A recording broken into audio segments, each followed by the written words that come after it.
So before we begin, I've been having these thoughts lately. Last couple of days since I finished the Arcueid route. Was it Monday or Wednesday? I think it was Wednesday, right?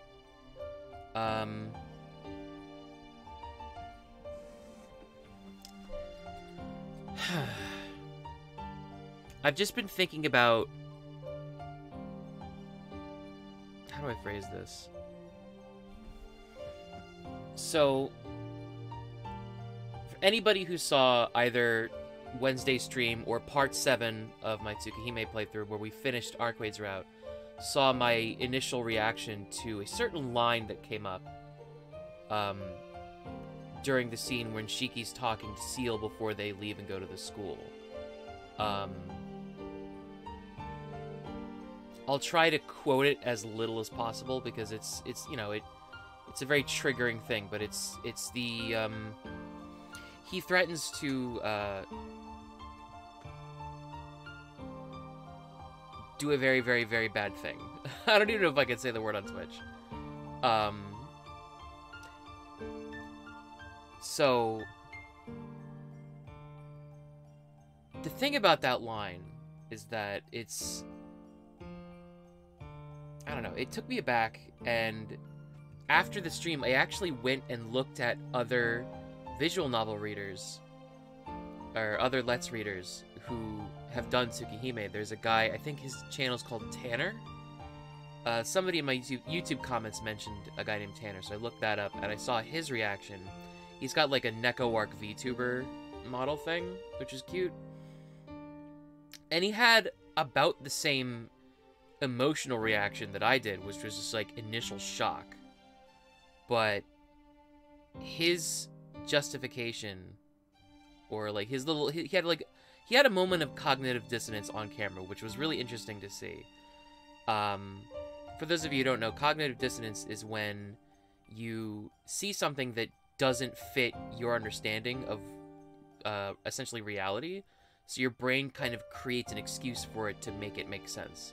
So, for example, if you happen to meet your favorite singer or your favorite musician, like on the street randomly, and he's a total asshole, your brain might go like, well, he's probably having a bad day, right? There's no way my favorite singer is a total asshole normally.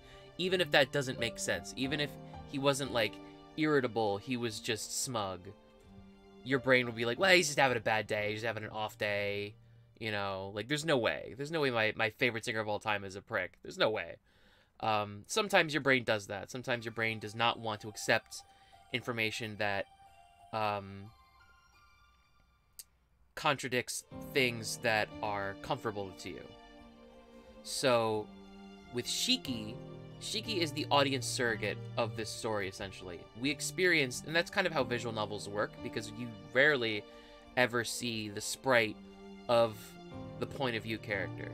You don't see Shiro's sprite much, you don't see Shiki's sprite much. Like, he is the audience surrogate. He's the seat that the audience sits in for the roller coaster that is Tsukihime, essentially. So there is a level of connect that we have to him, and when that breaks down, it's jarring. One of the things that can easily break down a connection between the audience and the audience surrogate is if they start doing or saying things that the audience generally would never, ever, ever do. So, like, if the audience surrogate is like a serial killer or something, and you don't find out until halfway through the story, first of all, if you can do that, that's impressive. But there's like a disconnect, and sometimes that disconnect can work. Sometimes that disconnect can work purposefully and well for like setting a feeling for a story, like if you want your audience to be uncomfortable with something. But anyway, so Tanner's moment when he saw that scene, he said, oh, Shiki's just being edgy, right? He's just trying to say like the edgiest thing possible. But like, to a certain extent, he's right. I think the intention of Kinoko Nasu when he wrote that line was like the whole point is that Shiki only cares about Arcueid in that moment, right? He's not interested in... He had said in an earlier scene, he doesn't care about the people in the town, he doesn't care about the serial killings, he doesn't care about the people in the school, he just cares about saving Arcueid. So that line, the purpose of it is to say, like, he doesn't even care about the morality of the situation. He only cares about Arcueid. That's the only thing that matters. So whatever he has to do, whatever he has to say to get to the part where he can save Arcueid, that's what matters to him. And that's a necessary thing to connect to the audience if that's what your character is, if that's your character's truth. But the problem is, there are many other ways that Kinoko could have communicated that to the audience.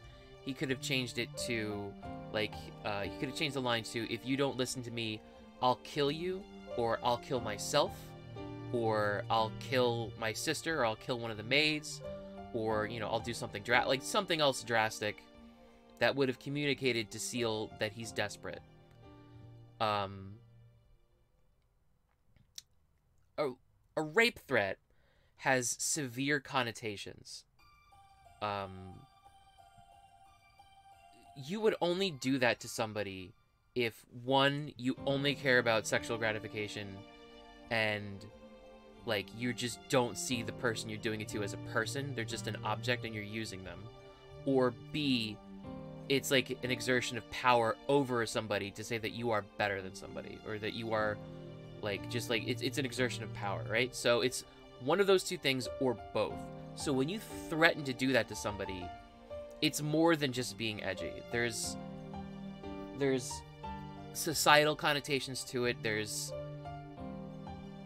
It goes deeper. It's one of the reasons why, like, it's considered the worst crime you can do. And that particular threat, like, it doesn't really fall in line with the themes of Tsukihime, which are, like, you know, killing and sustaining one's life and, like, vampirism and stuff. That act is not something that you need to do to anybody. It's just cruelty. It's just distilled cruelty. So, if you are gonna have Shiki say that line, it needs to have that weight. And the reason the line feels strange is not because it's there to begin with, it's because Seal's reaction doesn't feel genuine. It doesn't feel like a real reaction somebody would have, right? Now, I don't know too much about Seal. We're gonna learn about her in this route, I assume. But from what little we learned of her in Arcueid's route, she seemed to have some type of feelings for Shiki, whether it's sympathy or admiration, or maybe she kind of liked him a little bit. We know she at least has the potential to like him because she has a route. But we also know that she doesn't like Arcueid because she's a member of the church and Arcueid's a vampire. So imagine if somebody that you liked, or was your friend, or somebody you may have had feelings for, was with somebody that you didn't approve of, and you warned them again and again and again not to be with that person, and then that person's in trouble, and then the guy says to you, if you don't help me, I'll, you know, do that to you. What would that do to you as a person? There should be, like, shock and second-guessing your own emotions, second-guessing your own perception of reality, that somebody that you thought that you were, like, interested in or that you liked would say something like that to you. That should be a character moment for Seal, but it kind of isn't. Like, she sort of laughs it off, almost, and that's super weird. It's super fucking weird. That's why I think it comes off as edgy, because it's not given the level of gravitas that a line like that should be given.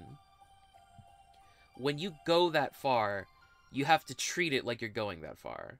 So, yeah, like, if you're gonna... Because, like, you know, it's not like Tsukihime is the only story ever to do that, you know, to use that word, obviously. There's plenty of HBO original shows that go that far, but they treat it with the level of gravitas that's necessary. I'm going on for way too long. I'm sorry. I've just been thinking about that constantly for the past few days. So, I just wanted to get that out of my chest. And with that, let's continue to Tsukihime. Sorry. I just went off on a huge tangent for no reason. I apologize.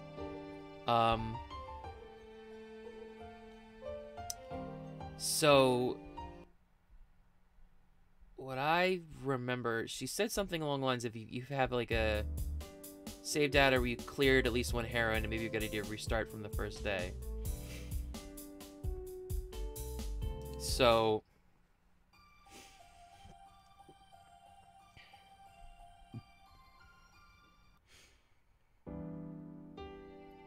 Shiki, hurry up! You're going to be late for school.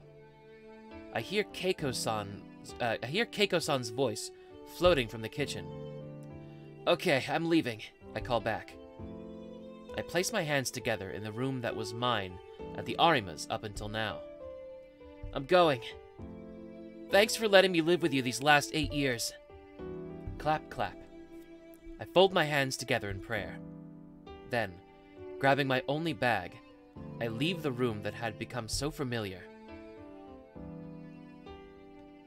I walk through the entrance to the Arima's house, then turn to face it. Shiki, Keiko-san, who had come to the door to see me off, calls my name somberly. See you later. Take care, Mom. What a strange thing to say. I won't be coming back. Never again will I pass through this door as a member of the Arima family. Thanks for looking after me. Please give my regards to Father, too. Keiko-san simply nods. 8 years. The eyes of the person who had been my mother look so sad. I don't think I've seen her like that before. I'm sure it'll be hard for you at the Tohno's house. Please watch yourself. Your body's weak. You mustn't overdo it. I'll be okay. After 8 years, I'm just as healthy as anyone else. I'm a lot tougher than I look. I suppose you're right. But the Tohnos are different from everyone else. I'm worried they'll be too much for you. I know what Keiko-san means. My home from today forth will be a mansion, an uncommon sight in this day and age. Not only is the house amazing, but the family itself is highly respected. It's said they hold significant investments in many corporations. To top things off, it's my true home. The Arimas have only been looking after me. But it's already decided. Yeah, it's something that's decided already. Alright, I'll be heading off then. Thanks for taking care of me. I repeat those words one last time, and turn my back on the household I'd grown so accustomed to over these past 8 years.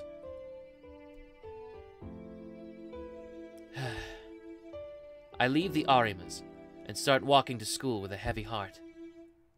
8 years ago, I recovered from a serious injury that normally would have meant death. Then I was entrusted to the Arimas, a family branching off from the Tohno family. I had lived with my real parents at the Tohno mansion up until I was 9. Then I lived with the Arimas for 8 years until now, my 2nd year of high school. I lived a normal life as an adopted son. From the time that I met Sensei, these special circumstances Sensei told me about as she parted never happened, and the glasses hid the lines from me as long as I wore them. The life of Tohnoshiki was a peaceful one. It meandered along gently, until a few days ago. The day when the head of the Tohno family sent word to me. Return to the Tohno mansion. The very family that until now had shunned me. I sigh again. To be perfectly honest, even before the accident, I had never gotten along with the Tohno household. Maybe as a kid I never liked the formality demanded by the family. Perhaps that's why I said nothing when the old man told me I was going to live with the Arimas. I think it turned out well. I got along very well with my adopted parents, Keiko-san and Fumio-san. It was as if they were my real parents. I lived a normal life in the loving family of the Arimas like a real son, just like I had always wished. I don't regret living there, except for one thing. My little sister, 1 year younger than me, remained behind with the Tohnos. Akiya, I bet she hates me now. It would only be natural.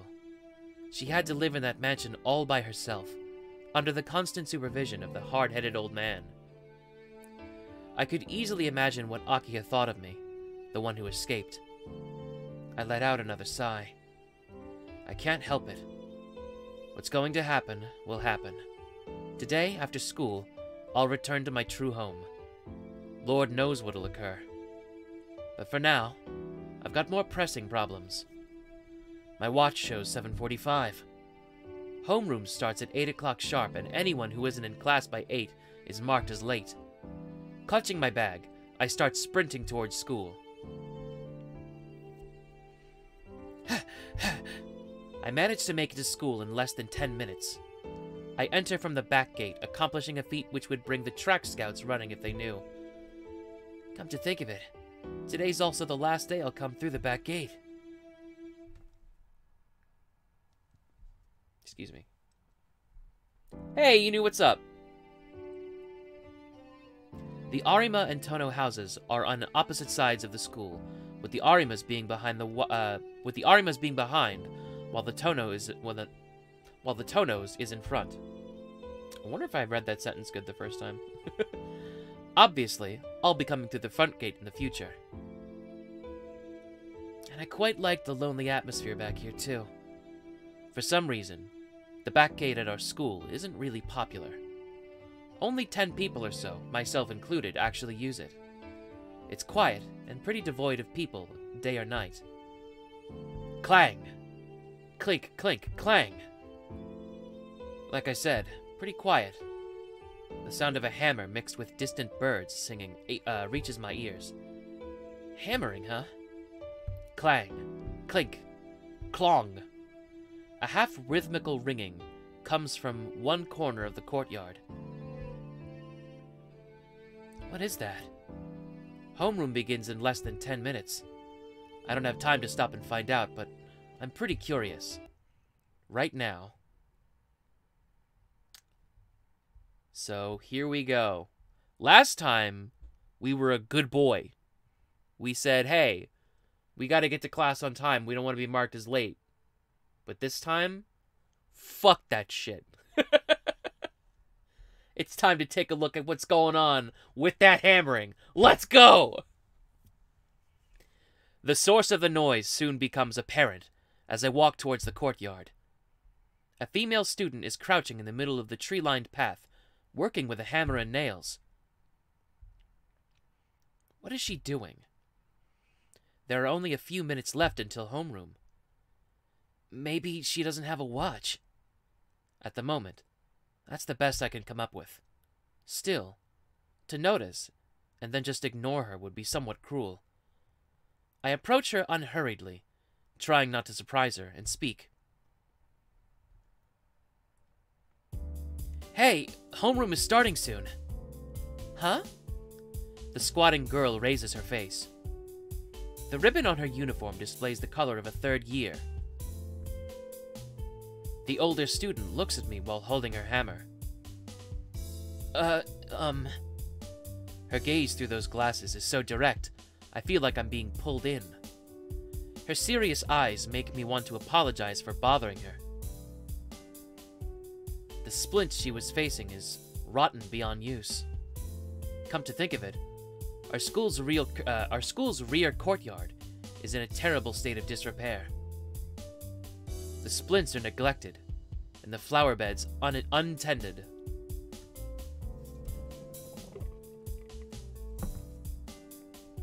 Apparently, the teachers intend for the students to conduct a big cleanup at the end of the year, so the maintenance men have done nothing since summer.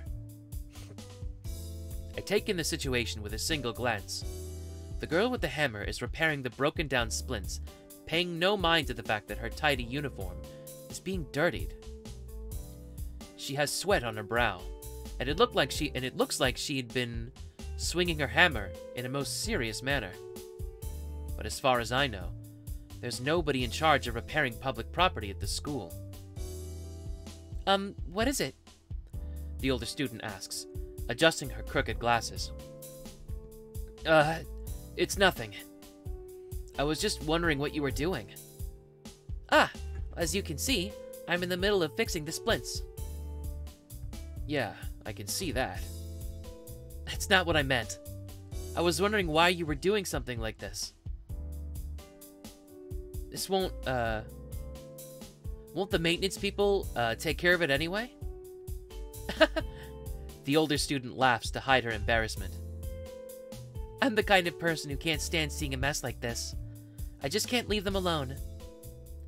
It seems as though she's repairing the splints because she just couldn't let them stay that way. What an odd senpai. That's why you're fixing them on your own? If you don't like the mess, why not just avoid coming here? Well, my classroom is over there. Senpai points at the second floor classroom, facing the courtyard.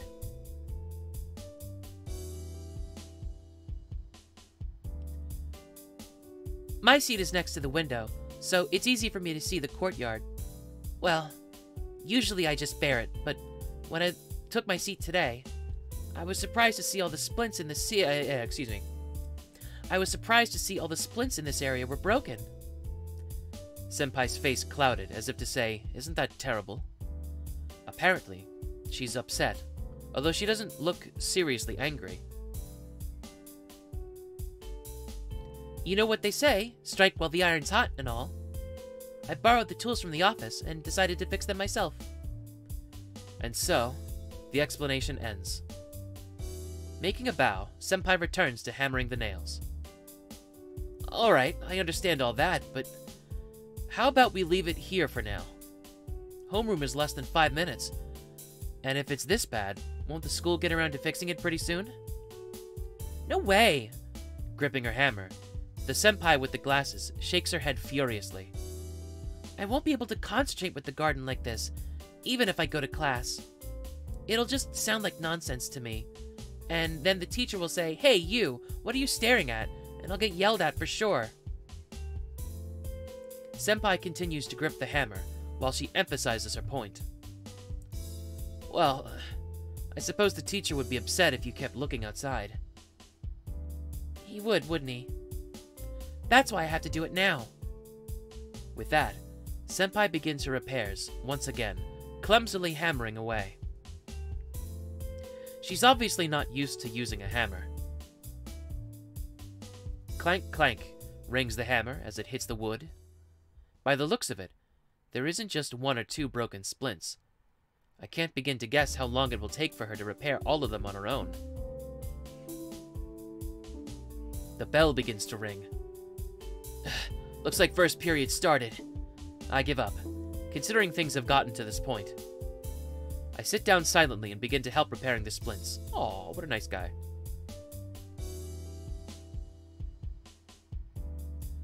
Once I began to help, I quickly realized mending them isn't that difficult after all. Although the older student is not used to making repairs, she's quite skillful anyway. She's already gotten the hang of it, and work is proceeding at a brisk pace. Senpai's movements are quick and sharp, and I enjoy watching her. She really is quite clever. Before I know it, there's only 1 splint left to repair. 30 minutes have passed. I can't stay here any longer, and only 1 more would be no problem for Senpai. Well, I'll be going. I stand up and dust off my pants. The student with the glasses also stands up and begins to stare at me.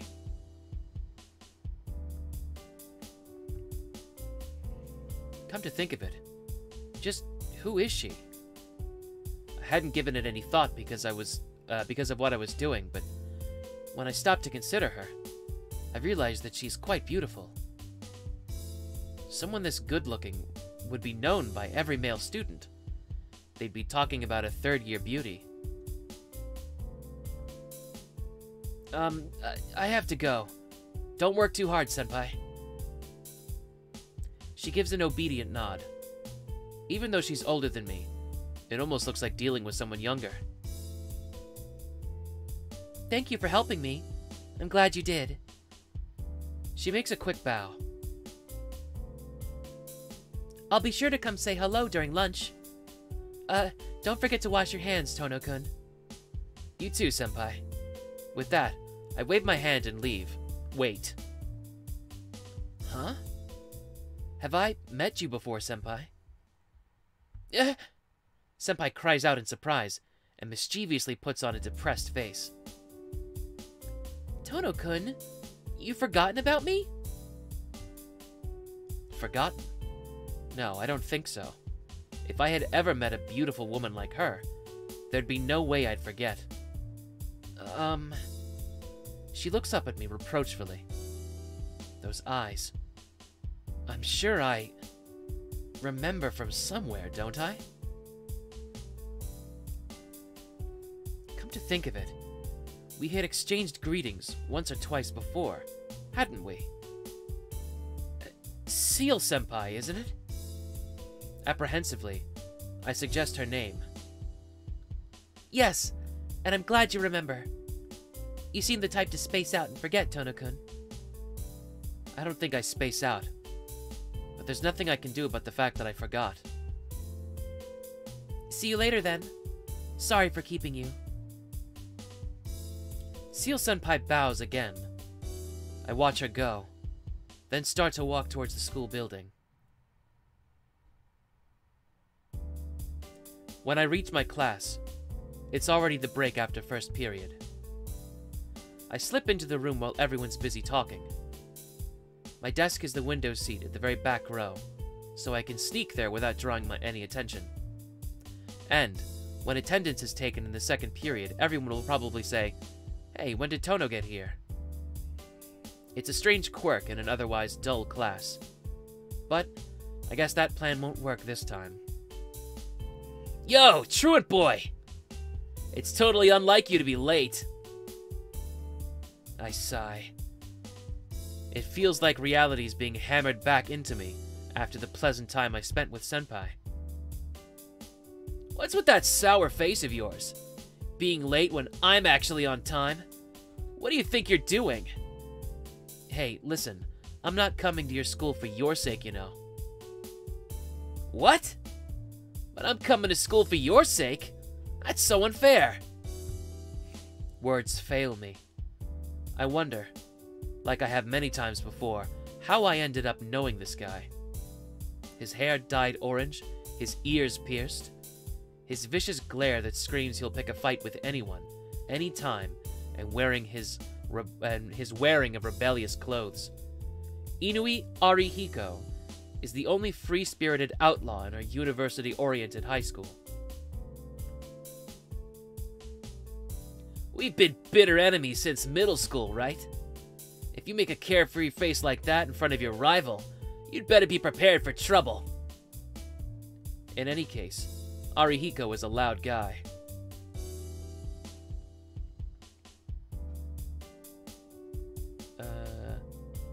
Yo! Morning, Tohno! Before I knew it, everyone in class is looking my way and greeting me. Shut up, Arihiko. You're ruining my chance to slip into class unnoticed. And why am I your rival, anyway? There are plenty of other tough guys around, so stop bothering me. Well, he still owes me close to 10,000 yen from middle school, so I guess that does make him my enemy. Why are you only mean to me, Tohno? You're like a saint to everyone else. It's not fair. What, you just figured that out? Life's not fair. You really are only mean to me. I didn't particularly try hard to be cold to Arihiko. That's just the kind of relationship we have. By the way, Arihiko, what's a chronically late night owl who never shows up until second period doing here in homeroom? It's a little... no. It's very odd. I was thinking that too. I guess being at school on time isn't just for when I happen to wake up early. Well, I won't comment on your hobbies, but what I'm asking is why you woke up early. Why I woke up early? I guess it's because I can't stay out late, since all the fuss started. So I actually go to sleep at night now. You've heard the stories about those serial killings, haven't you? Serial killings? I see. Come to think of it, I did hear something like that. I feel a tinge of regret at needing Arihiko to remind me. For the past 2 or 3 days, I had been debating whether or not to return to the Tohno household, so I completely lost touch with the news. What was that again? They've given it some really nasty name, like the freakish serial killings or something. There's more to it. So far, all the victims have been young girls. The 8th victim was only 2 days ago. And to top it all off, they were all... Wait, what happened to them again? Arihiko tilts his head in contemplation. I'm an idiot for asking him. Yeah, I remember now. All the victims had cross-shaped slashes on their throats. No, Inui-kun.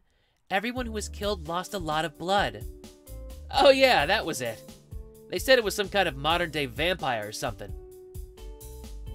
Huh. You sure know a lot about this, Yumizuka-san. No, not really. It's happening in this town, so it's on the news. You'd remember it even if you didn't want to. I see. I thought it was happening in a neighboring town, but I guess it moved down here. Well, anyway, that's what happened. Even though I wouldn't be going on the streets even I wouldn't be going on the streets with a fuck. Hold on.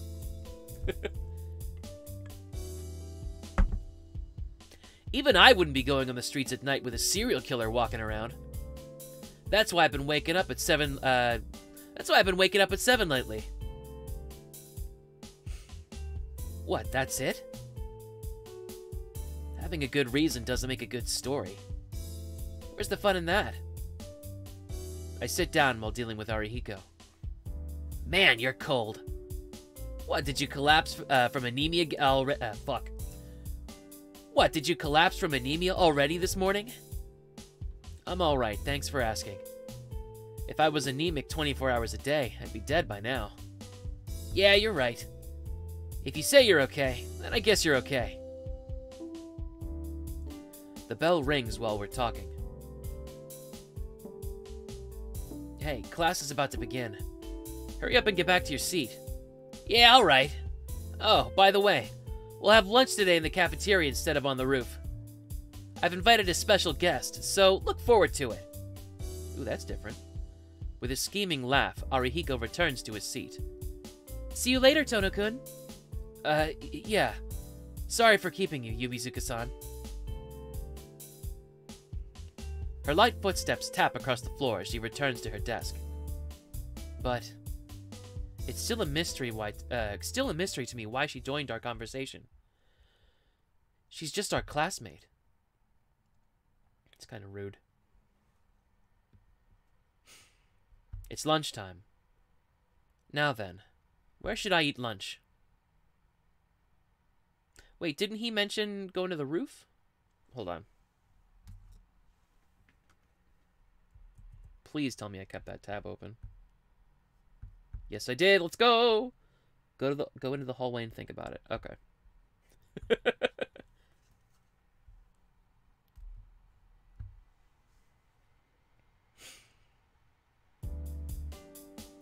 During lunchtime, the hall is packed. Students head to the cafeteria or to their favorite places, lunches in hand.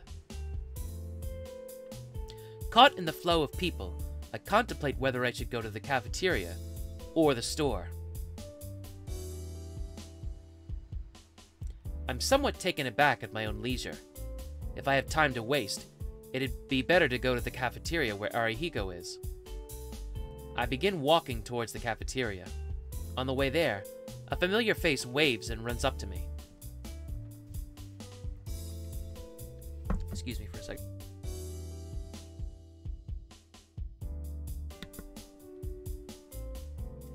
Thank goodness. I've been looking for you, Tohno-kun. Oh, Seal-senpai. Hello. I feel embarrassed for some reason, and return her usual greeting. Yes, hello. We've already met once today, so I guess it's not... Wait, what? We've already met once today, so I guess it's not proper to say hello? We've already met once today, so I guess it's not proper to say hello. A small smile floats onto Senpai's face, as if she found something amusing. Yeah. Now that you mention it, I guess you're right. I avert my eyes and give a lukewarm reply, becoming increasingly embarrassed, as the narrator becomes increasingly confused. I wonder. I should be used to speaking to Senpai like this, but for some reason I'm getting embarrassed. Tohno-kun? Do you have some urgent business? You seem a bit unsettled. No, nothing like that. I don't know. But for some reason, her every move feels unfamiliar. I can't calm down. It's nothing. More importantly, Senpai, you said you were looking for me. Do you need me for something? Well, I wanted to thank you for this morning, so I was looking for you. For this morning? Oh, you mean in the courtyard? Of course. Sorry to ask, but where are you going to have lunch? I'm sorry, are you going to have lunch? I sigh. Well, people usually eat lunch at lunchtime. Great. Then we can eat together. I'll treat you as thanks for this morning. Let's go to the cafeteria. Senpai smiles. Grabbing my wrist, she starts to walk. It's strange enough for a third year like Senpai to walk down the second-year hall, but this attracts even more attention. The gazes of the students in the hall fall upon Senpai and me, and a murmur of conversation starts. Wait just a second! It's all right. You don't have to. I quickly shake her off my arm. I only did what I did this morning on a whim. There's no need for you to thank me. I draw back from Senpai, well aware of how flushed my face is. There's no need to be so reserved. Work should be rewarded, so please let me treat you. Senpai grabs a hold of my arm again. That's not what I'm talking about. I mean... I just couldn't say that I'm embarrassed to be with her because we stand out so much. Come on, there won't be any seats left if we don't hurry. I'll listen to the details after we get to the cafeteria. Senpai starts walking, pulling my arm with a tug. Any further questions would bring more stares from the people around us in the hall. I don't know what Senpai is planning, but I peacefully accompany her to the cafeteria.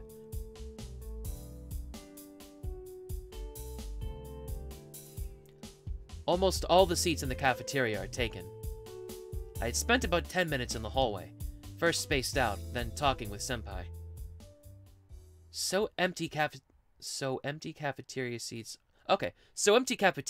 are pretty much non-existent. I'll stand in line, Tohno-kun, so please, go get some seats. Is there any food you don't like? If there is, now's the time to let me know. Nope, there isn't. I'm not picky with food. Very well. It won't take long. Or, I won't take long, whatever. Senpai lines up with everyone else. It seems my only choice is to obediently accept that she'll be treating me. But there aren't any seats left. I look around the bustling cafeteria. You can't find even 2 seats at this hour, let alone 2 seats to get... There! I sigh. There, plain as day, is a table with not only 2, but 3... Not 2, not 3, but 4 There, plain as day, is a table with not only 2, not 3, but 4 unoccupied seats. There we go. Jesus Christ. There's only one student sitting at the table, and it seems he noticed me while I was looking around for a seat. Yo, Tohno! The student vigorously waving his hand is my dear classmate with the dyed orange hair. Ah, I guessed it right. My head hurts, but there isn't anywhere else to sit. I have no choice but to return the wave and walk towards the table where my friend is sitting. You're late! I told you to hurry because I've invited a special guest today.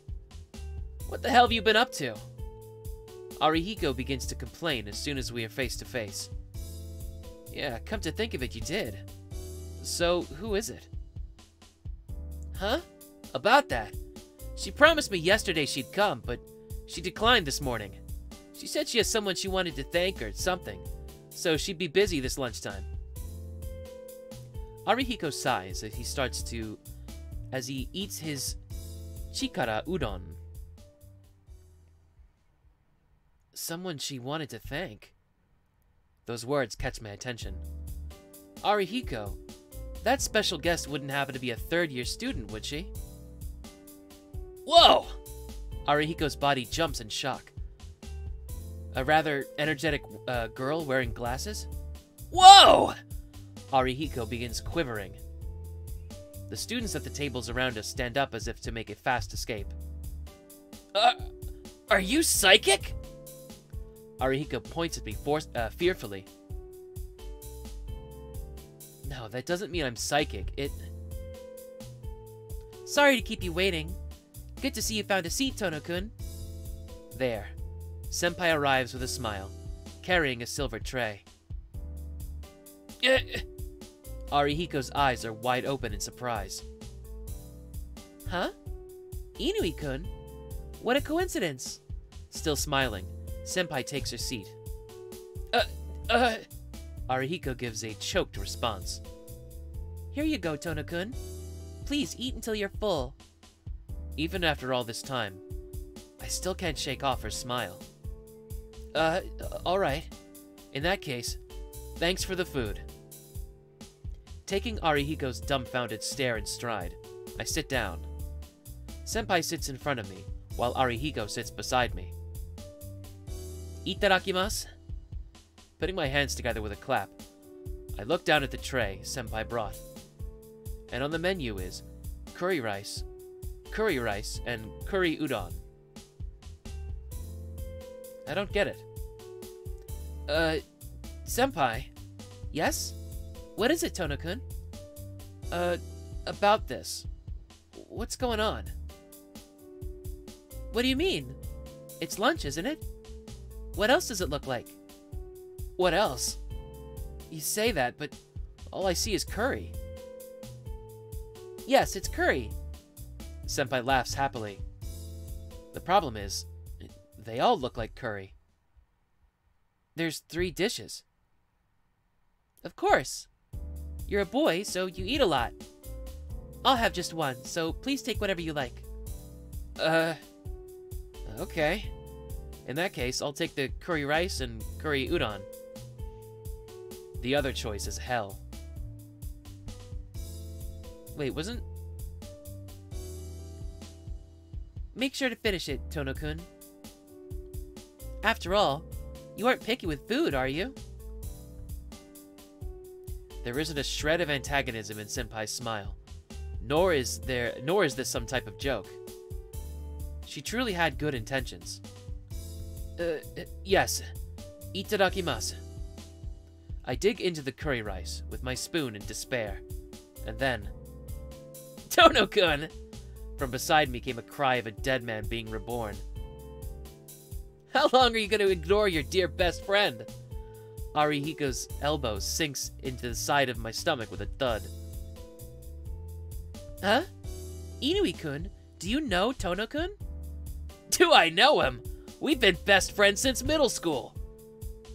My best friend hits the table with a bang for emphasis. Really? The person who helped me this morning was Tohno-kun. I'm sorry. The person who helped me this morning was Tohno-kun. Oh yeah? If you told me his name, I would have brought him here. So, did this guy do something for you? Yes, he helped me fix my splints. Huh? He helped you... excuse me. He helped you fix your shin splints? Arihiko frowns suspiciously. Well, I guess you would consider helping someone fix their shin splints a bit odd. No, fixing splints. Please don't make me angry while I'm eating. Seal Senpai gets angry. She seems to be someone you can never tire of watching. Fixing splints? Oh, the splints in the courtyard!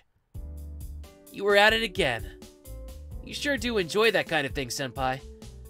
But it'd be better off if you gave up. If you keep doing things like that, the teachers will start expecting you to do them. That's alright. I do it because I enjoy it. You shouldn't talk about the teachers like that, though, you know. They really care about the school. I'm finding it difficult to follow their conversation. Senpai, don't tell me you normally do that sort of thing. Yeah, didn't you know, Tohno? Seal Senpai is so handy that they call her the Shadow President of the Student Council. No, I was asking Senpai. Wait, never mind. What on earth is the Shadow President? Is she strong? I ask with my eyes. Yeah, Arihiko responds with an exaggerated nod. She's quite something. Totally unlike the Student Council, which is the Student Council in name only. She's a third year who'll solve anything for you if you ask her. Even got a fan club among the first years. And if something happens, the teachers all rely on her. There isn't a single teacher who complains about what Senpai does. Arihiko speaks with pride, as if he was shaking. Excuse me. Oh boy. Arihiko speaks with pride as if he was actually talking about himself. Wow. Seal Senpai sure is amazing. Even the teachers rely on you. I look at Senpai impressed. Yes. Thank you. Senpai turns bright red, embarrassed. Senpai churns her curry rice with her spoon. I guess it's to hide her embarrassment, but it reminds me of the enemy I have to face. Oh, the curry, right. Curry rice by itself is fine, but after that awaits the curry udon. My doctor warned me not to eat too much, but I don't think there's anything else in this situation that I can do. Do I start to dig into the rice? So I start to dig into the rice, sorry. Munch munch. Having decided to try to finish one dish quickly, I direct all my concentration to the rice. Meanwhile, Senpai and Arihiko began talking about their own homes for some reason. I already know that Arihiko doesn't live with his parents, but it seems Senpai is also living by herself. Apparently, Senpai's apartment is quite close to school. It's roughly between the main street and the park. So, Tohno-kun, where do you live? Huh? I silently eat my food when Senpai, peering at me, asks a completely unrelated question. Not completely unrelated, they were talking about houses. Why do you ask, Senpai? You already heard where I live, right, Tohno-kun? I think it's unfair if I don't know where your house is. Unfair? You worry about the strangest things, Senpai. It's not strange. If I don't know where you live, I can't visit you if something happens, right? I stop eating the curry rice. I have the feeling that something has been said that I should be jubilant about. Visit? You mean you'd come and visit me if I catch a cold or something? No, I wouldn't. I don't have any plans to visit at the moment. Smiling, Senpai replies instantly, as if stating the obvious. It seems like the euphoria is premature. Senpai doesn't seem to have any unusual intentions. I see now. That's just the way she is. I guess I have to tell you. Yeah, my house is nearby too. Only a 40-minute walk. There's a residential district on top of the hill, right? Just go a little further and you're there. Oh yeah! You're moving today, right? Arihiko strikes his hand on the desk. Senpai tilts her head slightly. Moving? Tohno-kun, were you a transfer student? Huh? Senpai asks a strange question. Arihiko meets my gaze. Listen, I've been here since the first year. We've known each other since then, right? Why are you asking me if I'm a transfer student now?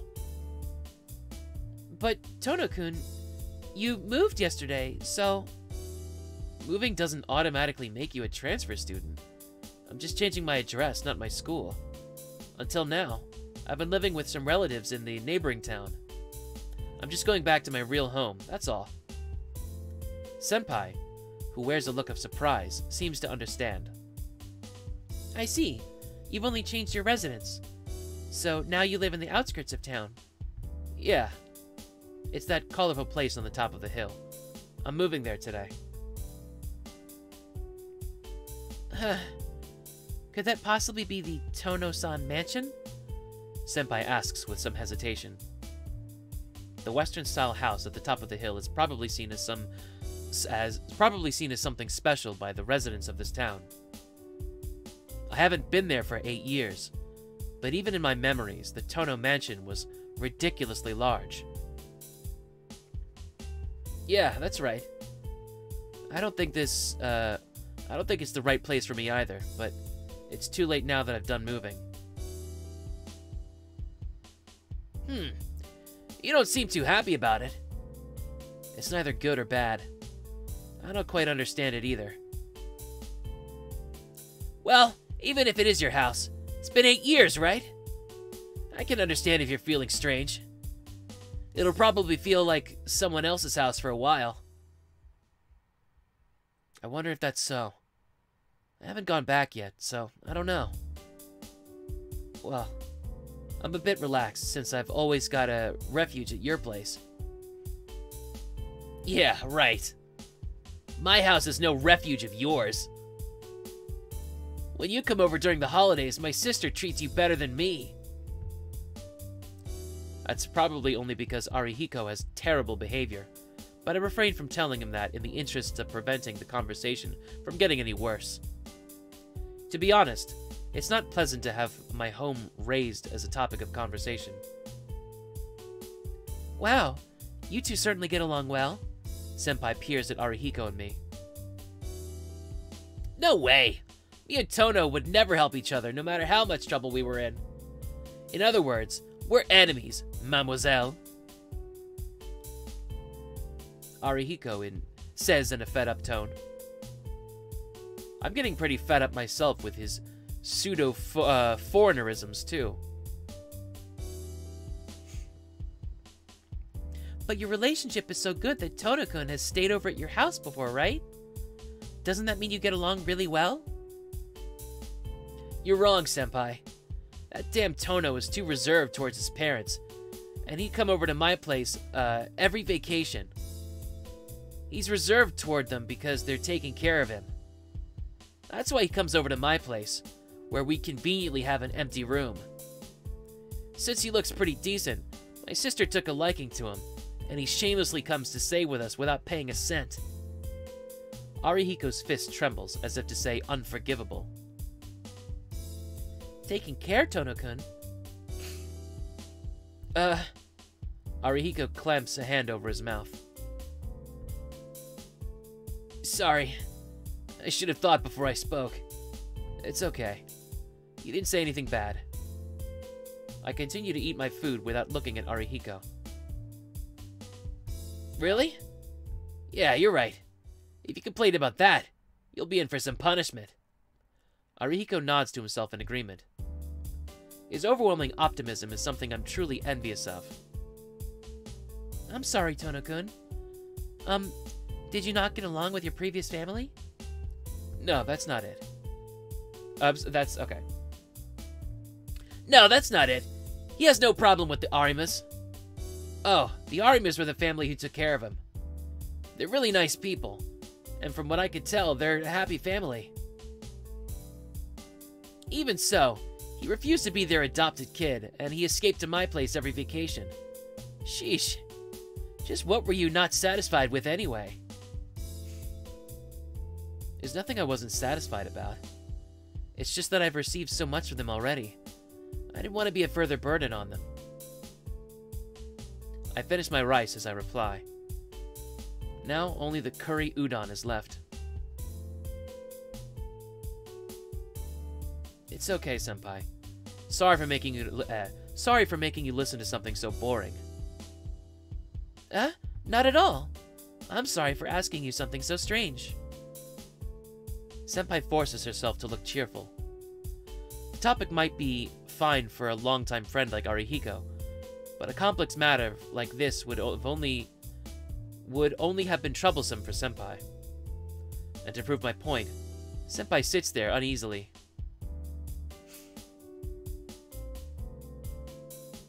Senpai, sorry, but I got something private to talk to Tohno about. Would you mind leaving? Arihiko has no problems making such an offensive request.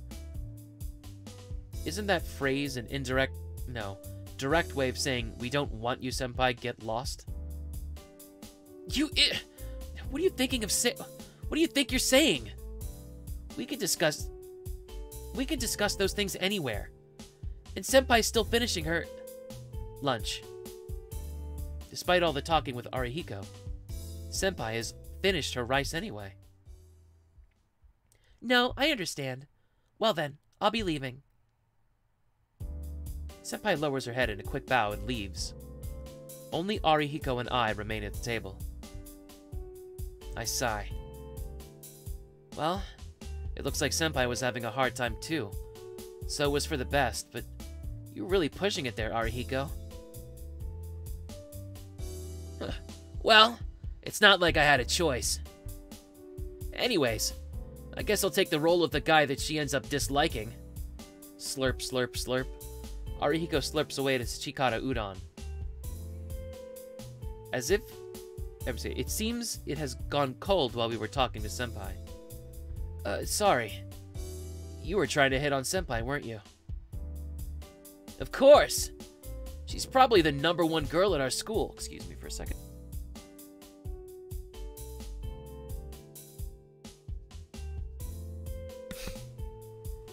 Dude, Arihiko's voice is fucking slaughtering my throat. But if she's the type to care about something like that, then she's not worth it. Oh yeah, I really do have something to talk to you about in private. Arihiko's voice turns serious. I split my chopsticks with a snap and begin to eat my udon. What's wrong? Why so serious all of a sudden? I'll let you know right now that I don't have any money. From today onwards, I'm gonna be living life as a penniless student. Really? Wouldn't it be like... I don't know. I don't know how rich people live. It's not that, damn it. What I want to know is this. What's really going on with you, Tohno? What do you mean? You've been at the Arima since primary school, right? I don't know why, but it's been 8 years already. Your dad has basically disinherited you. Why is he calling you back all of a sudden? I see. In his own strange way, Arihiko was worried about me. He didn't disinherit me. He just kicked me out of the house somehow. Tohno-kun, if there ever was a family that kicked their kid out of their house somehow, that's not a tragedy. It's a comedy. Oh, it's a party joke, but it's so boring it's not funny. Arihiko spreads his arms and shrugs. Yeah, I guess you're right. If you get kicked out of the house, all you can really do is laugh. Or cry, or kick the door down and scream, "Take me back!" And then he had some cliche like, never step foot in this house excuse me. And then he said some cliche like, never step foot in this house again, or something, right? That's what people would call disinheritance. Come to think of it, I've never heard why you were disinherited. Who knows? That's something I'd like to know too. Well, if you don't want to talk about it, you don't have to. Grabbing his bowl with both hands, Arihiko drains what's left of his chikara udon. Lunchtime is short. Following Arihiko, I decide to quickly finish my curry udon. The last class of the day ends. I don't feel like going to the mansion right away, so I just blankly stare out of the window, overlooking the school grounds. The classroom is dyed orange by the sunset. It's like red watercolor paint, and it hurts my eyes. I don't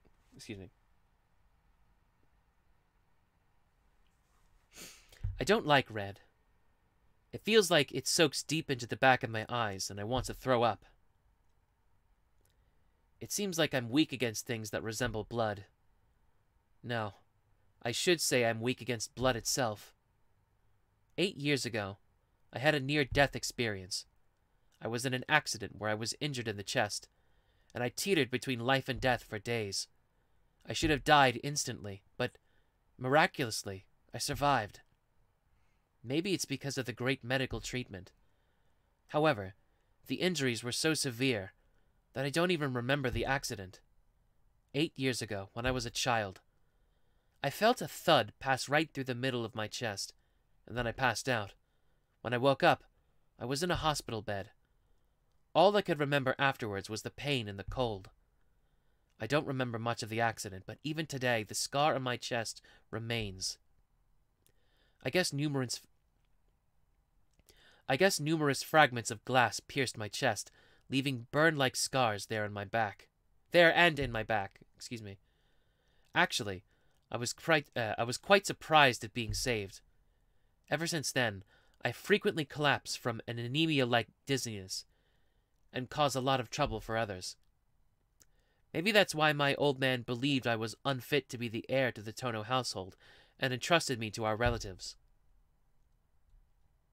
The wound in my chest, huh? The huge scar in the middle of my chest, hidden from view by my uniform. Now that I think about it, after that accident was when I started to see those lines. I'm able to forget them, thanks to the glasses that Sensei gave me. But I think I would have completely gone mad if I never met her. Keiko-san, the person who had been my mother up until now, said when I left that the Tohno household wasn't normal. No problem. I'm not a normal person myself. Adjusting my crooked glasses, I picked up my bag. I can't stay in the classroom forever. Now then. Let me just triple check. Stay in the school for a little longer. I guess seal route is opposite day. Jesus Christ. Okay. Because last time I was like, I'm getting fucking sick of this school. I guess we're not sick of the school yet. Alright.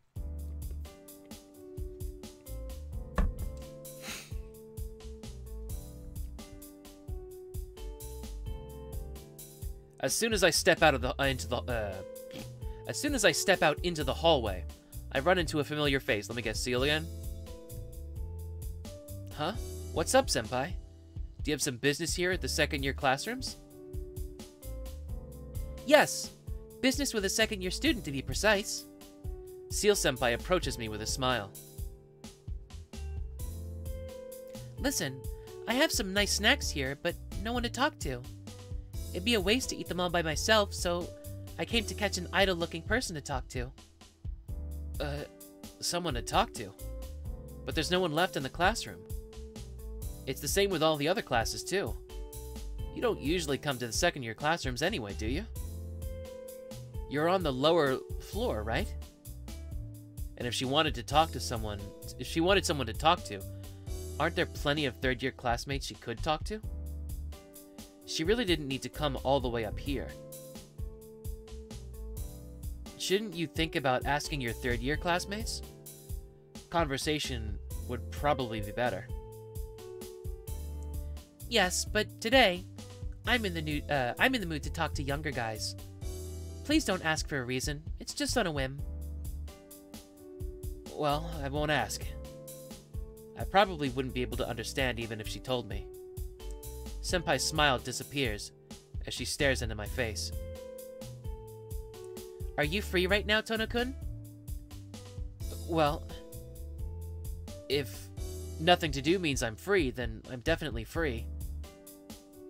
Senpai grabs a hold of my sleeve. Well then, now you're caught. Let's go have some tea. Senpai invites me with a smile. There's no reason for me to decline the offer, and besides, it should be fun talking with Senpai. Sure. I'll come along, if it's okay with you. Then it's decided. Alright, let's go. Still holding my sleeve, she begins walking down the hall with a light gait. Gate? Whoa. Our school has a room like this? Could it be for the tea ceremony club? Yes, it's the tea ceremony club's room for now. It seems like it hasn't been used up until I came, though.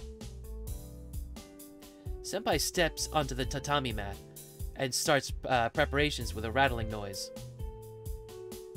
A club room, huh? If that's the case, won't the other club members be coming? It'd be bad for an outsider like me to be here, right, Senpai? It's okay.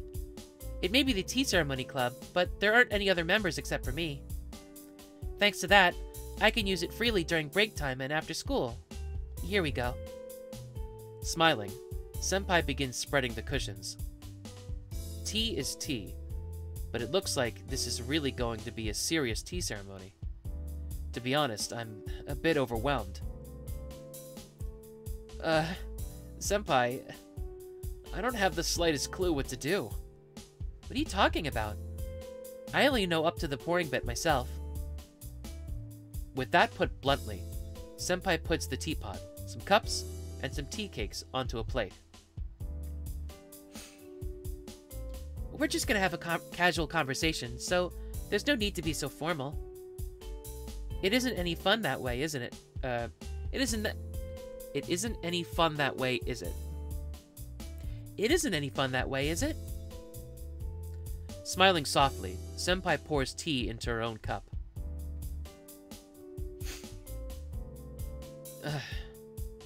I just don't get you, Senpai. Mumbling, I pour my own tea. I slurp some. Picking up the tea cake and putting it in my mouth, I sip again at the tea. I was never involved with it, but the Arima family is a prominent tea ceremony family. Being raised in a household like that, I'm used to drinking tea and doing nothing. Senpai looks at me with a somewhat troubled expression. What's wrong, Senpai? You look a bit unhappy. I was just a little surprised at how calm you were about all this, Tohno-kun. Really? Well, my family's a strict one, so I'm used to these kinds of things. More importantly, Senpai, didn't you have something you wanted to talk about? I do. The continuation of what we were talking about during lunch. What we were talking about during lunch? You mean about my family? Senpai nods to indicate a yes. If you don't mind, I'd like to hear more about it. I was curious about it since we stopped halfway. It's not that I mind, but hearing about my family isn't very interesting. It'd be a waste of time. I don't mind if it's not interesting. I just want to hear about it. You sure are eccentric, Senpai. Maybe I am, Senpai laughs. Alright then. Let's continue from before. Oh shit, that's her. Alright then, let's continue from before. You said you moved to your home. What do you mean by that? Senpai asks, full of curiosity. Well, the conversation this afternoon must have been pretty fragmented for Senpai, since she didn't know any of the circumstances. Let's see. Basically, I'm a guy who's been disinherited. I was seriously injured after getting caught up in a traffic accident when I was 9 years old. The injuries themselves somehow healed, but after that, I easily collapsed from anemia and threw up my food. That's why I was entrusted to my relatives, the Arimas, while I recuperated. So in other words, the Arimas have been your parents who raised you since you were 9, right? That's right. I knew my old man hated me for some reason, and that once I had been entrusted to the Arimas, I would never go back home. Go back to the Tohno mansion, that is. That's why, well, I thought I'd just continue to live as a son of the Arimas forever. That's what I thought, but my old man kicked the bucket recently. That's when they told me to return to the mansion. Now that my old man is no longer there, and I finally agreed. And that, pretty much, is my domestic situation. I end my story like that. Seal-senpai gives a little nod silently. May I ask just one thing? Sure, if I can answer it. Go ahead. Alright, then I'll ask. Did you dislike your previous family? My previous family. The Arimas who had raised me as my parents. My mother and father, who weren't my real parents. And the unfamiliar building, which, without a doubt, was home to strangers. But completely regardless of that. No, I liked them. They were people who didn't care if I wasn't related to them by blood. They were so warm to me that I felt bad about being depressed all by myself. And for them to love me no matter what, I didn't think it was a bad thing. I was loved by these people. That's why soon, even one day sooner, I have to truly become family to them. I had been telling myself those words since I was young. Since a very, very long time ago. Over and over I swore, till I would practically pass out. Just like Arihiko said, I didn't have a single complaint about the Arima family. They treated me well, and I think I responded to their affection too. Between us, even though we knew we were just playing at being family, even if it was all just an act, I didn't feel any pain. No, I was happy instead. In a way, I had considered the Arima parents and me to be the ideal nuclear family. But it was no good, was it? Yeah. Despite everything, there was a line I couldn't cross. This isn't your real family. No matter what I did, I couldn't get those words out of my head. I knew I should have been ignoring it, but I just couldn't do it. I don't know if you'd call it a childhood experience, but it had already become like a curse to me. Somehow, no matter where I was, I felt like a stranger to my family. Senpai is silent. Avoiding my gaze, she huddles her shoulders apologetically. See, it was boring after all, right? That's why I said it'd be a waste of time. No, that's not true. It was a very meaningful story. Senpai forces a smile to try to diffuse the situation. But it was a little surprising because I thought of you as an easygoing person. Well, basically, I am a pretty easygoing person. It's my personal philosophy to enjoy the present as much as possible. People are happier enjoying what's to come rather than being concerned about what happened before, right? Well, actually, that was an opinion I had inherited from Arihiko. Enjoy what is to come? That sounds nice. Senpai sips her tea with a very gentle smile. I follow Senpai's example and place my lips on the cup. With a slurp, the bitter tea washes down my throat with just a hint of sweetness.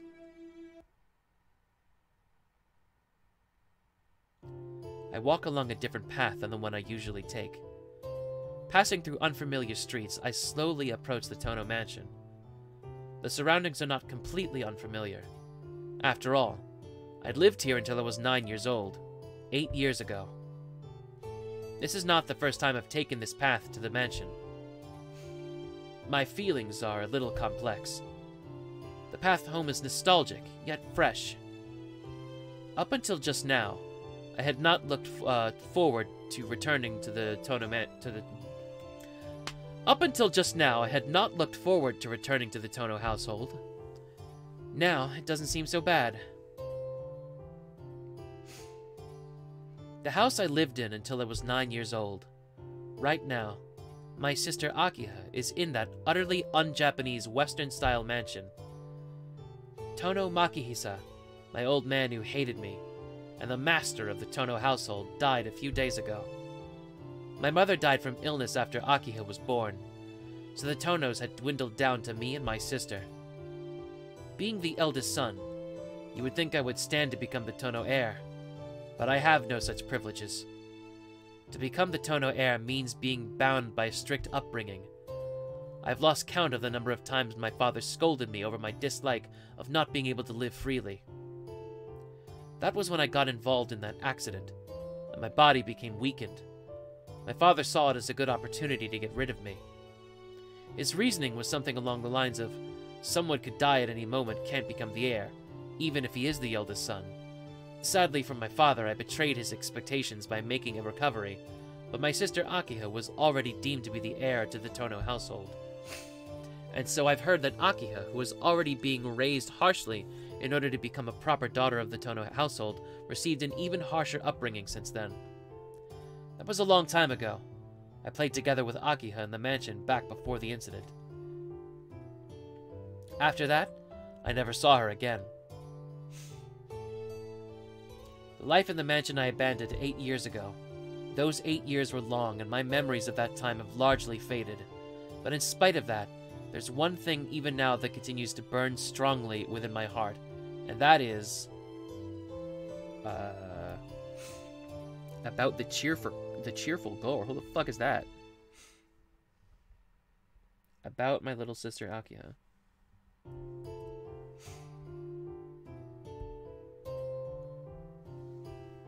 Apparently, Aki had tried to visit me a few times when I was first entrusted to the Arimas. You're using a guide? A little bit. Once I know that I'm fully railroaded into the seal route, then yeah. Unfortunately, we were never able to meet because I had to go to the hospital every day. We completely lost contact after Akiha went to a boarding school. Unlike Akiha, I'm isolated from the main family. That's why I can live freely like this. My high school is just an average high school, and our chance of contact was pretty much zero. My old man died, and I received word telling me to come back. To be blunt, I had no intention whatsoever of returning to the Tohno household. But Akiha's in that house. When we were children, Akiha was an obedient child, always looking frightened as if she were constantly enduring something. She would always follow close behind, her footsteps pattering behind me. She was frail, and her long black hair and fancy Western clothes made her resemble a French doll. I'm worried about her living all alone in that big mansion, with the old man gone, but more than anything I feel guilty after pushing the Tohno family responsibilities on her and selfishly living as a free life by myself. Perhaps my acceptance to return to the mansion is like my apology to Akiha. The Tohno mansion is unnecessarily big. Surrounded by iron railings, you could say the entire lot is abnormally expansive, being so large that a whole elementary school could fit inside it. The garden, surrounded by trees, is more like a forest. The mansion is at the heart of that forest, and there are a few other buildings separated from it. I didn't think anything of it when I was a child, but now that I have lived in an ordinary household for 8 years, the excessive size feels almost criminal.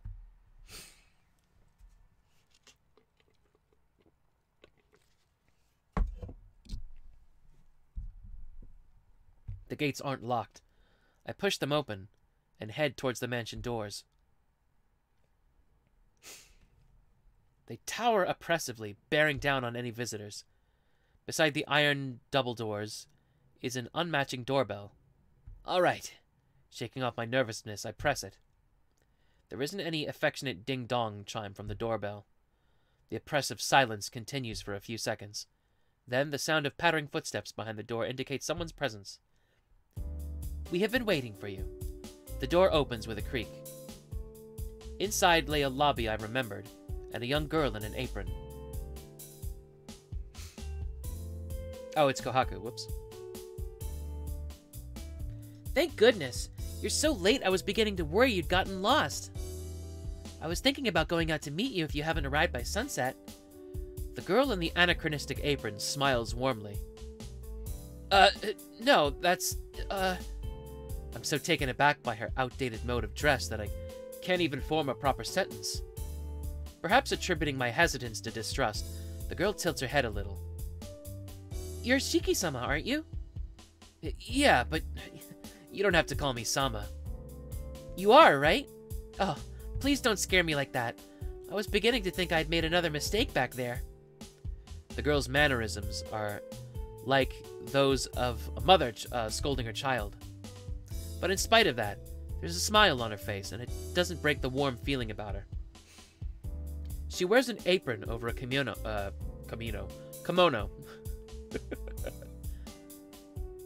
Those are two different things.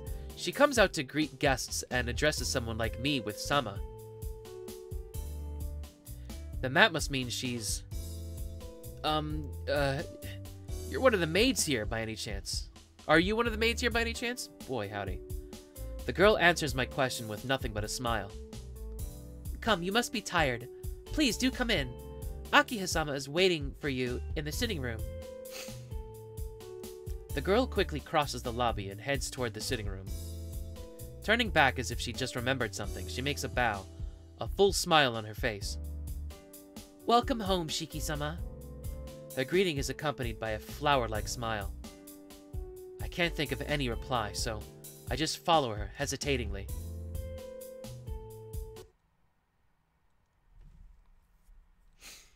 Guided by the girl, I head to the sitting room.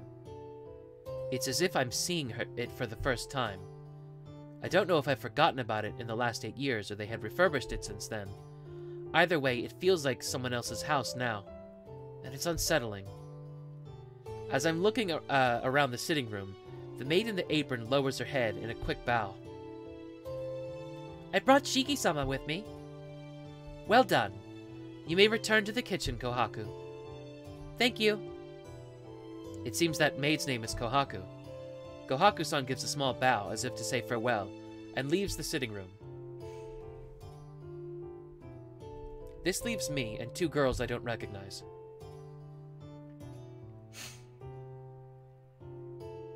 It has been a long time, Nissan, says the girl with the long black hair and sharp eyes.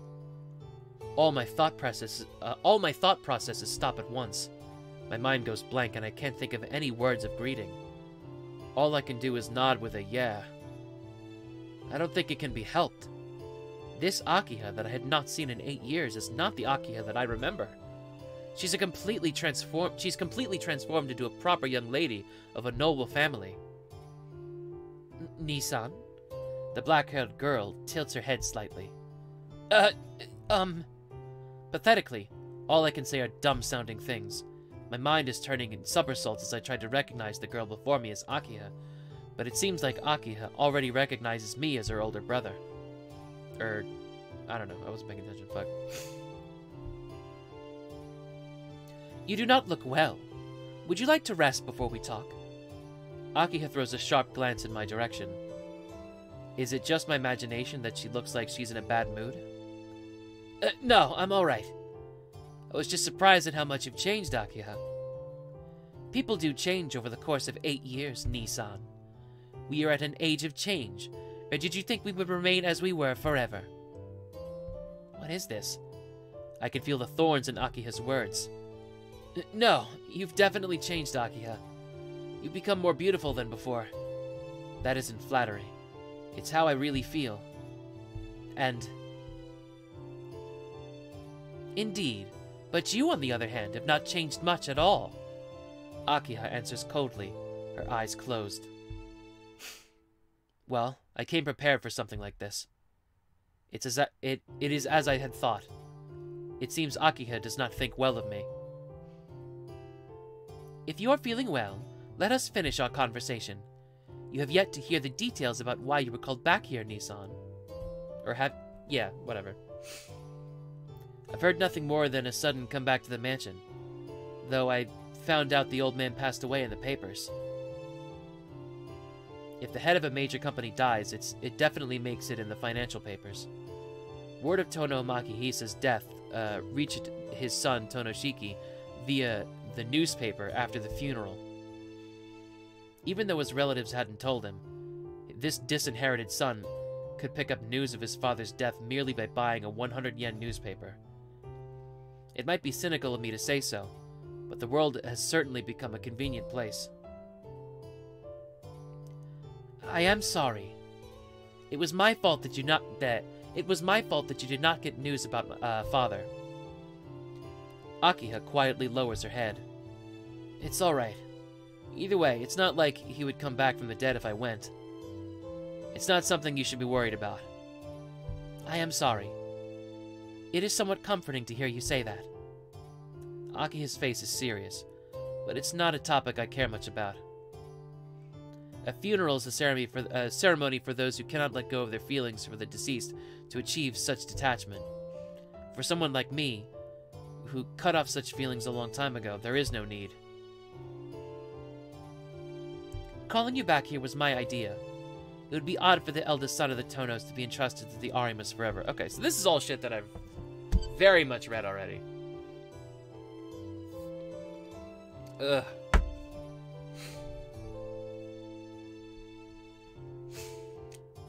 Now that father's passed away, the only Tohnos by blood are you and I, Nissan.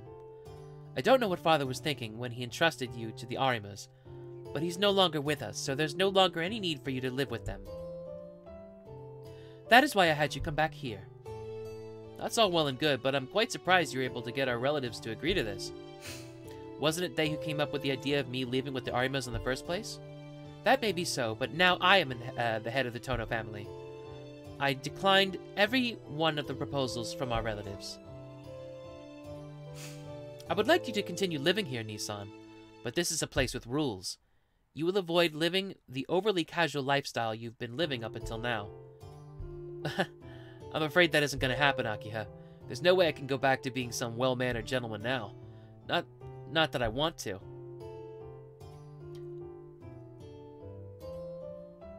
I will not ask more of you, but do try. Or are you saying that you are unable to do what I already have? Akiha shoots me a cold look. It feels like she's hitting me with her grudge against me for leaving her for the last 8 years. Alright, I get it. I will try my best. Akiha just stares at me as if she doesn't quite believe me.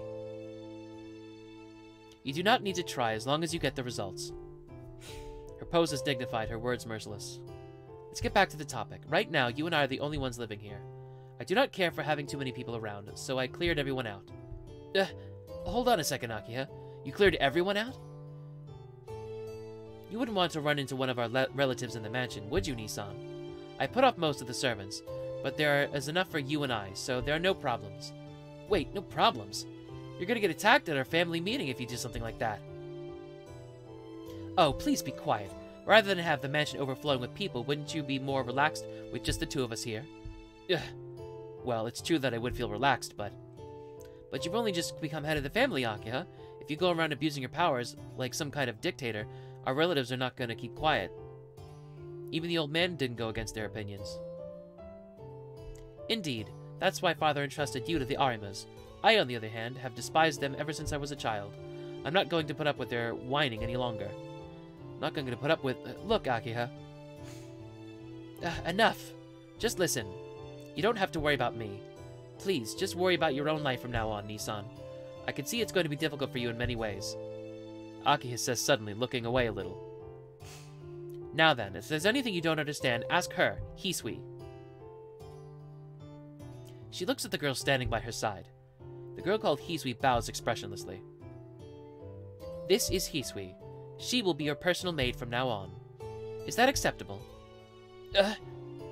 Hold on. Personal maid? You mean... In other words, she's your servant. Akiha declares as if it were obvious. I can't believe it. Fitting with the Western style of the house, the girl in the maid outfit stands there as if natural to do so. Hold on. I'm not a kid, you know. I don't need a servant. I can take care of myself. Would that include the cooking and the laundry? Ugh. Akiha's pretty sharp at putting these things out. At any rate, now that you've returned to this house, you will obey my directions. I don't know how you lived at the Arima house, but you're living in the Tohno house now. Please accept everything given to you. Ugh. I can't say anything as I drift my eyes toward Hisui. As expected, she simply looks back at me expressionless like a doll. Well then, Hisui, please show Nissan to his room. Okay. Yes, my lady. Hisui approaches me with a shadow-like lack of appearance. I will guide you to your room, Shiki-sama. Hisui heads toward the lobby. Sighing, I head off towards the lobby as well. So let's just save for now, just in case I fuck this up, because it's very possible. I am quite stupid, as we all know. We enter the lobby. This mansion is split into east and west wings, with the lobby in the middle. The lobby is like the body of a bird, whose wings are the halls extending. Okay.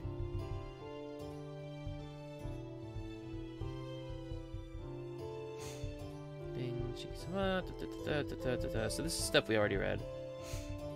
Let's just skip to the next choice.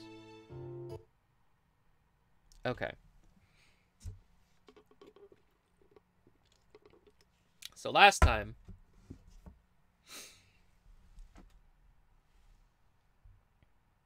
we went to talk to Kohaku.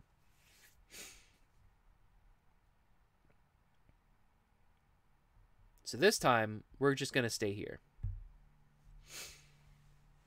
Ugh. Stressed from dinner, I loosen my shoulders. I stretched out as far as I can, and then collapse onto the bed. Man, even dinner is hard work. Well, it's not like the knife and fork are really heavy. It's just that Akiha's gaze is really severe. Are you there, Shiki-sama? I can hear Hisui's voice along with the knock at the door. Yeah, I'm here. Come in. Excuse me. Hisui enters with a bow. I've come to make the bed. You may not enjoy watching it, so would you mind relaxing in the sitting room for a while? No, I don't mind watching. I'll just behave myself in the corner, so just go ahead and do your job without minding me. Bouncing up from the bed, I move into the corner.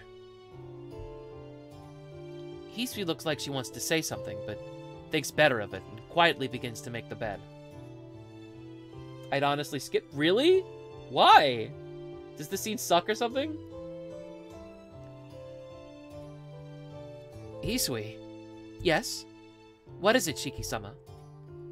Oh, you can keep making the bed. There's no need for you to stand up so straight. Hisui doesn't answer. It seems like she's had a servant's education drummed into her. Please, just talk to me while you work. I'm beginning to feel bad because it seems like I'm interfering with your work.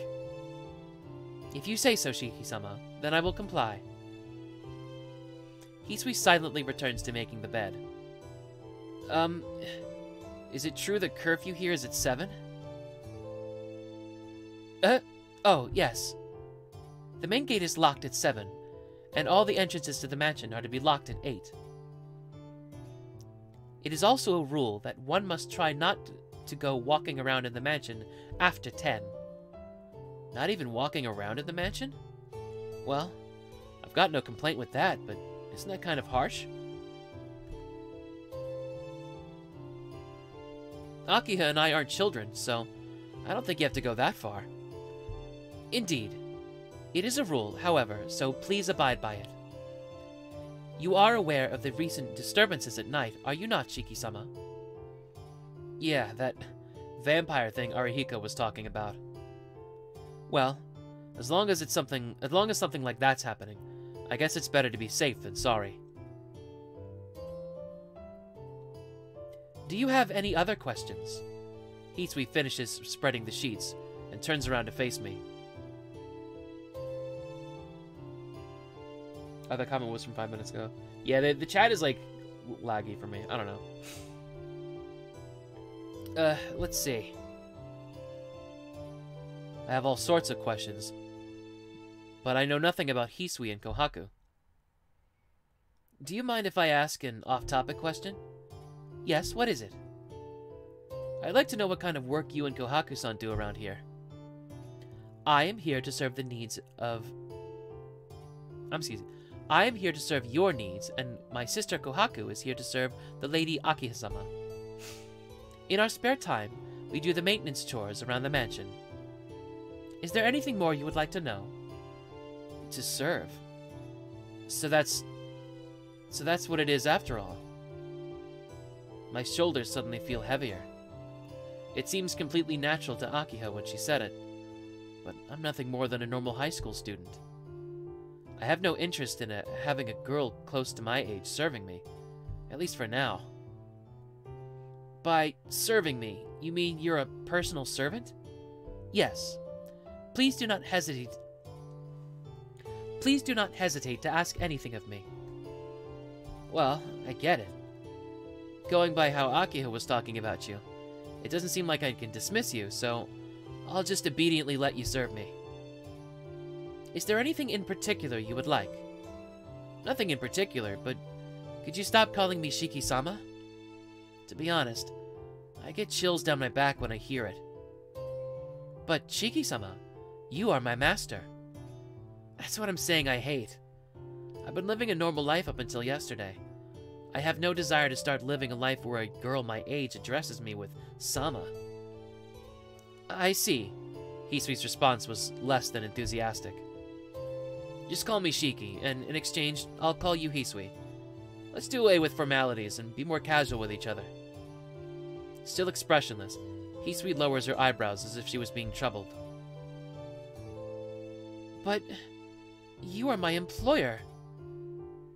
It's not like I'm hiring you. You're the one doing the things I can't, so you're the great one. I see. Hisui gives another unenthusiastic reply. It looks like I won't be able to talk to her in just, It looks like I won't be able to talk her into it in just one day. Anyhow, that's how it is. Don't be so formal towards me. I'll be grateful if you tell that to your sister Kohaku as well. Very well. As you say, Shiki-sama. Expressionless, Hisui bows her head. She completely failed to understand. I will be leaving now. Please rest for tonight. Bowing, Hisui puts her hand on the doorknob. Oh, I forgot to ask something. Hold on a second. Running toward the door, I put my hand on Hisui's shoulders before she leaves. In an instant, Hisui's arm pushes away with incredible momentum. With a whack, she slaps my hand. Okay, so I read all this before. Yeah, let's just skip all this for now.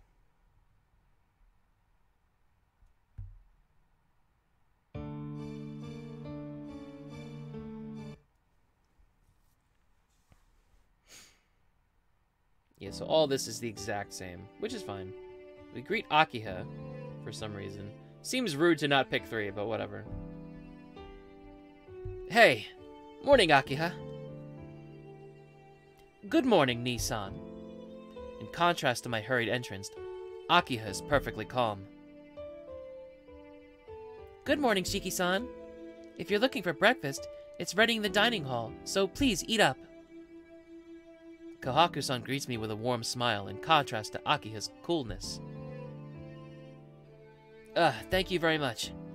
It looks like you're having your after-meal tea. Have you already finished breakfast, Akiha? Of course.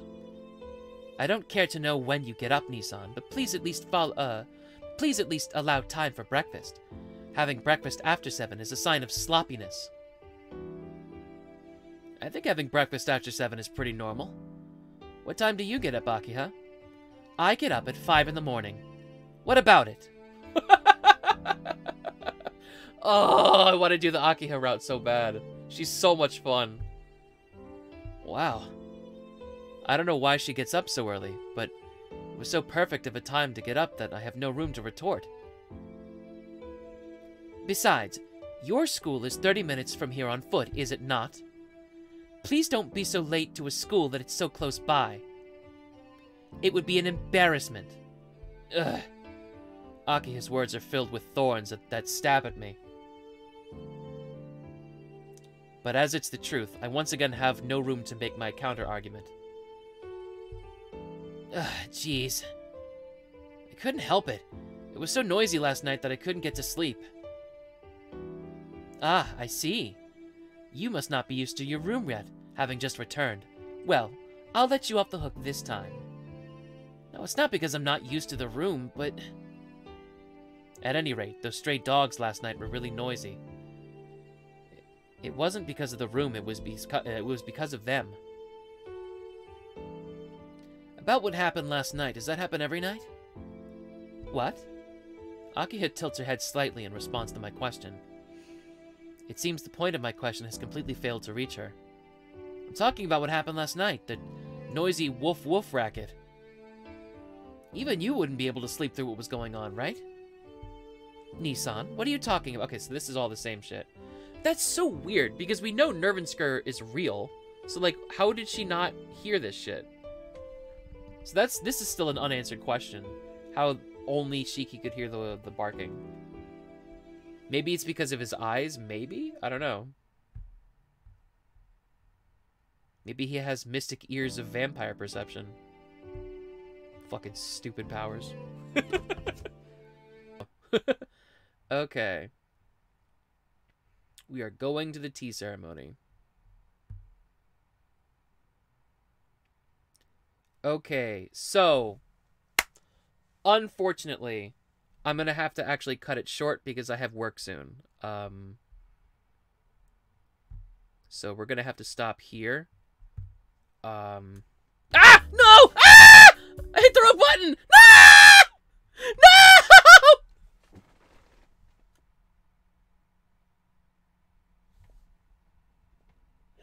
Oh my god!